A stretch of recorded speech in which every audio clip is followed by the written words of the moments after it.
Well, can you see the snake from right here? I can see it because, yeah, as long as it doesn't get in front of Ted's head. What about right here? It's like in front of Ted's head. Yeah, right there is like perfect. You got to stay closer. Yeah, like over there. The stick? Right there is good. Where's the stick? Where's the bloody stick, man?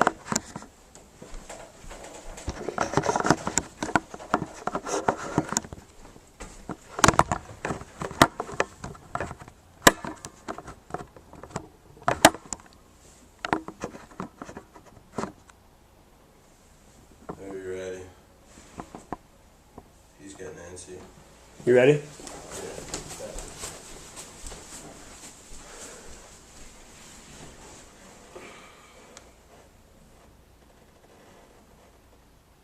Steve Irwin said hi. Howdy. Oh, good day. Good day. Good day. Alright. Yep.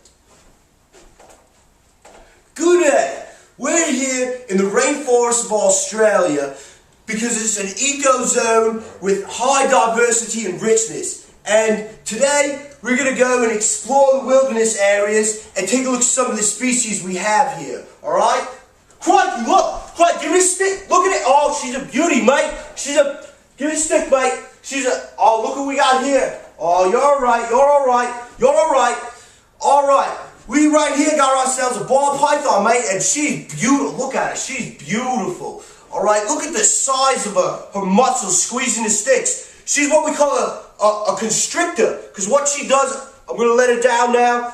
She's getting a little too frisky. What she does is she hatches on her nose. She has these heat-seeking pits, and she finds them through the body heat of her prey.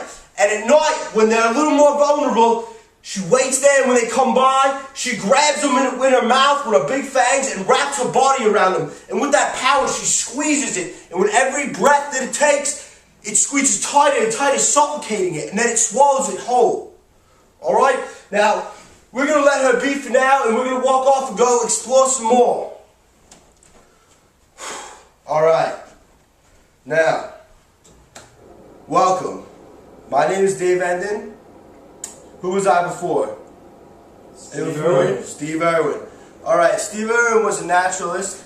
Okay, we're going to talk a little bit about him today. Just to give you some background on me, my name is Dave, as I said. I'm an undergraduate at SUNY ESF studying conservation biology with a focus in animal behavior, much just like Steve Irwin himself. He is a naturalist. He is not very historic. He's in recent times, but we can all relate to him, right? Everyone remembers growing up as a kid and watching the crocodile hunter, this crazy guy jumping into pits with alligators and venomous snakes and things like that. Now, Steve Irwin was a very important person, and he led a lot of movement towards conservation through his influence in the media. He was born in Victoria, Australia, which is located in the southeast corner. And for those of you guys know where Tasmania is, y'all know Tasmania? It's basically north of that, on the mainland of Australia. And his parents were simple people. His father was a plumber, and his mother was a rehabilitation nurse at a local hospital. But they shared a common passion together. All right, they loved to rescue and rehabilitate animals. And what started off as a common hobby in their household turned into the Bearwa Reptile Park. And over the years, that was relocated and renamed Australia Zoo, which we all know. If you watch the program, The Crocodile Hunter, that's the zoo he works at.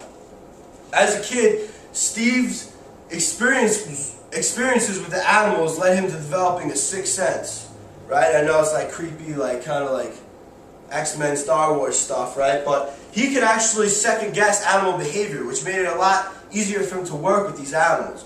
Part of his first experience doing that was his project he formed with the Queensland government owning as a teenager, known as the Rogue Crocodile Rescue and Rehabilitation Effort. And what he did is he went out to local areas where you had crocs that, you know, were a little too close to populations, and he captured them and rehabilitated them towards a more natural environment. By doing this, instead of poaching or putting the animal down and turning it into a boot or a fancy purse for your girlfriend to wear, all right, he showed people how we can conserve and just simply move the animals to a new location. All right. Now, in 1991, his hard work and his his experience allowed him to actually take over management of his parents' zoo. And in that same year, he met his wife. You all know Terry from the show. She's a crazy little American. She was on vacation in Australia and away from her own rehabilitation center. And together they came to start developing a TV program where they could spread this knowledge and this idea of conservation. And that came to be known as what you guys know as the Crocodile Hunter, or the Croc Files. It was all the same series. And that was said to, at peak, be aired in over 200 countries worldwide. So Steve's big goal was to promote this idea globally. He wanted to make sure not only Australia's animals, but Africa's animals, South America's animals, Asia, Russia, everywhere. He just wanted to promote conservation. The reason why he works so much with dangerous animals, as I said before, is because a lot of people tend to ignore them, and they also tend to be the most threatened. But Steve's experience and his ability to second guess their behavior led him to show the media and the public that these animals aren't so scary. Of course, we all think they're scary, like it didn't work that well, but Steve continued to promote this idea. His biggest fear, he said, was actually not simply wrestling with a 1,000-pound saltwater crocodile, but getting married. And with an audience of men, I could probably say we would all agree. Now, his big stress was towards endangered species. You all know what that means? Yeah. And threatened species, as well as promoting, the public away from poaching, away from land clearing, and illustrating or actually showing the public the effects of habitat loss. He considered himself among his colleagues at the zoo and his team on his show, Wildlife Warriors. And we've all heard that before, right, that term? And that's actually a foundation that still exists today. It's part of his legacy. His daughter took it over after his death at only 9 years old. Steve also had a son, and there was a little media conflict. You guys remember that? No. No? Well, actually, Steve wanted to promote. He was so intense about the idea of conservation and how these creatures aren't dangerous, and his confidence and his sixth sense ability, that he actually fed a crocodile while holding on to his son. And that was a rough point for Steve, because not everyone could understand it, but he continued to promote and work through this idea. Now, he set up, as I said, globally. So he set up national parks in Russia. He set national parks up in Fiji, the U.S., and of course Australia. He also, as I said, created the Wildlife Warrior Foundation worldwide. He created the International Croc Rescue, of course, Crocodile Hunter, right? And then the Ironbark Wildlife Rehabilitation Center. Now, in 2002, the Crocodile Hunter made his first celebrity debut on Collision Course. You all seen that movie? Yeah. Now, that movie was said to be one of the most influential movies on wildlife conservation since Jane Goodall's movie, Gorillas in the Mist. Did you guys see that one? It's a little older for us. I think it was Sigourney Weaver. Was it Sigourney Weaver? I don't know, let's see. No? Well, at least you guys saw the Crocodile Hunter, right? Alright, now he also, his popularity continued to flourish. He made appearances in South Park, The Simpsons, and in Dr. Dolittle 2. He guest starred in there.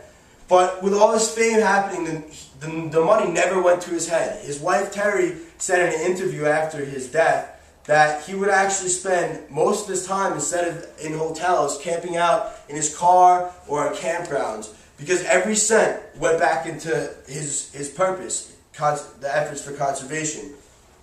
Now, when the tsunami hit Asia in 2006, he used this as an opportunity, and it was probably one of the most well-renowned big events that he actually was able to illustrate to the public.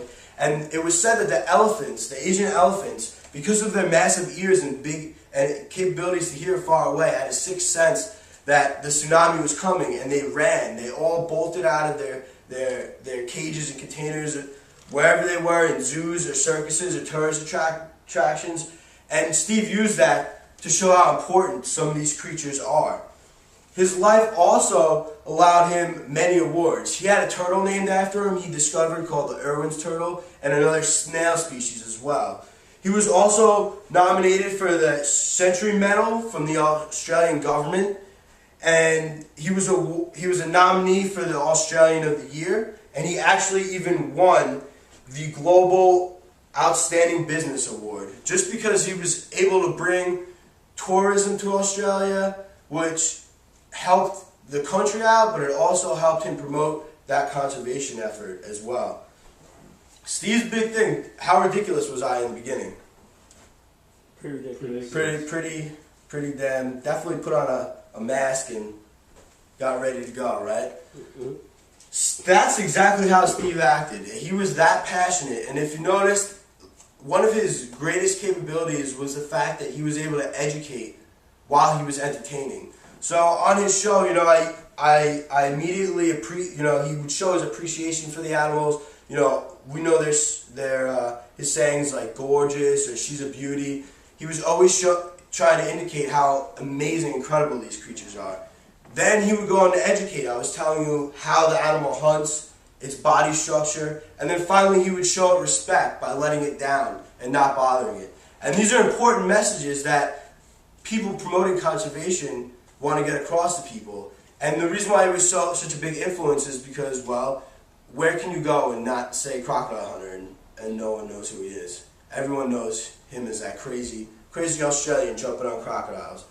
So his efforts continue to live on today. His wife has taken over the family zoo, and his daughter is highly active in global conservation and has even taken over the World Wildlife Foundation, which is a program that is designed to fundraise to help conserve and also to educate people that aren't aware on endangered, threatened, injured animals and the importance that it is for us to be concerned and take care of them. So with that being said, I would like to say thank you, all you high schoolers, for coming out, even though you look like grown men. And my name is Dave. If you have any questions, I'll take them at this time. Was that good? Way to make mine look like shit.